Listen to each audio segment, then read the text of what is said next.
ஐயா கருப்பசுவாமியை தெய்வமாகவும் காவல் தெய்வமாகவும் வணங்கி கொண்டிருக்கும் பக்தர்கள் அனைவருக்கும் வணக்கம். இந்த காணொளி எதற்குன்னா, நான் 2024 டிசம்பர் மாதம் இந்த நிலத்தை நான் வாங்கினேன். அப்போது இந்த நிலம் தரிசு தான். தற்போது நான் மக்காச்சோளம் பயிரிட்டுள்ளேன். அதோ தெரிகிறது வருகின்ற அந்த ஆலமரம் தான் எங்கள் ஊர். அந்த ஊரிலிருந்து கிட்டத்தட்ட ஒரு 7 விளைநிலங்களை தாண்டி தான் இந்த ஐயா சந்தனக்கருப்பர் இருக்கிற ஆலயத்திற்கு வர முடியும். சரி, நான் இந்த ஆலயம் இந்த நிலத்தை நான் விவசாயம் செய்வதற்காகத்தான் வாங்கினேன்.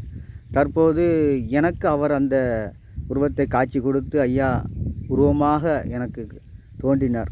இயற்கையாக அவர் இருக்கும் இடத்தை தான் நம்ம இப்போ பார்க்கிறோம். இதுதான் நீங்கள் காணொளியில் பார்த்திருப்பீர்கள். ஐயா இயற்கையாக சிறு உருவம் தலைப்பகுதி உண்டு இயற்கையாக அமர்ந்திருக்கிறார். நான் இங்கே கிடந்த கற்களை வச்சு சின்ன ஒரு திண்டு மாதிரி மழை நேரத்தில் ஐயா இடத்துல கொஞ்சம் மண் சேறு எதுவும் இருக்காமல் இருக்கிறதுக்காக இந்த திண்டு போன்ற நான் அமைத்திருக்கிறேன். ஆமாம். அடுத்து இந்த ஐயாவுடைய காடு என்பதால் அந்த காட்டில் நம்ம ஒரு தேவைப்பட்ட பொருள் உடனே கொண்டு வர முடியாது. அதனால் என்ன செய்கிறேன்னா, நான் இந்த டப்பா, இந்த பெயிண்ட் டப்பாவில் நீங்கள் பார்க்கலாம், மழை நேரத்தில் அந்த டப்பா கீழே விழுந்துச்சுன்னா மண்ணாக சகதியாக இருந்துட்டு ஈரமாக இருந்துட்டு இங்கே பாருங்கள், பார்க்கலாம். இதில் பார்த்தீங்கன்னா இந்த டப்பாவில் மழை நேரங்களில் எதுவும் நனைஞ்சிடக்கூடாதுன்ட்டு ஐயாவுக்கு தேவையான பூஜை பொருட்கள் பத்தி, இந்த பத்தி, இந்த நம்ம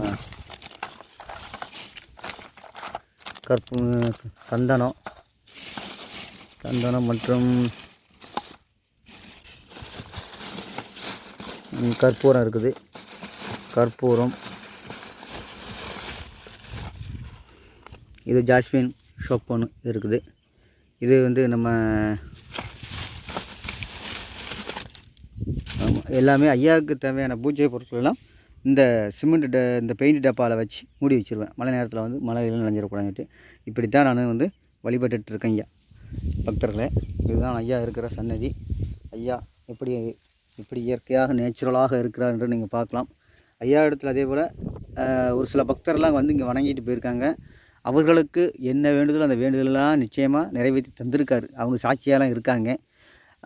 எனக்கு நான் கடவுள் நம்பிக்கை இல்லாதவன், என்னையவே ஐயா என்னை வணங்கும்படி, என்னை எடுத்து வணங்கும்படி அவர் எனக்கு கட்டளையிட்டுள்ளார்.